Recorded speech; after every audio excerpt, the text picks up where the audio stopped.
මම සම්පත් කරුණාරත්න ශ්‍රී ලංකාවේ.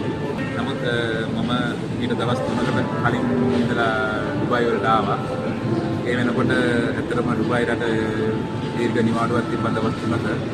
ඒ වෙලාවේදී අපේ සර් ඇවිල්ලා අපිව බාර අරගෙන රූම් එකක් ලබා දීලා අපිට හොඳට සැලකුවා. අද දිනේදී මම අබුඩාබි ට්‍රේනින් කම්පැනි එකට යනවා. අද තමයි මම වැඩ පටන් ගන්නෙ. හොඳ කම්පැනි එකක්. අපිට මාසෙකට නිවාඩු 4ක් ලබා දෙනවා. එතකොට සැලරි හොඳ සැලරි එකක් ගෙවනවා. ඒ වගේම සැලරි එක අපි වැඩ කරන විදිහ අනුව ඒගොල්ලෝ අපිව සතුටුයි නම් අපිට සැලරි වැඩි කරනවා කියලා විචාරක දෙන්නවා. ඒ නිසා මම ගොඩක් සතුටින් ඉන්නවා. අපි අනිත් සෙට් එකට ඉන්න කියලා ඉක්මනින්ම සුබ පතනවා හැමෝටම. අපිට හොඳ තරම් සම්බන්ධ වෙනවා. ගොඩක් ස්තුතියි සර් ඔයාලට අපිට මේ සැලකුවට අපිට මේ අවස්ථාව උදා කරලා.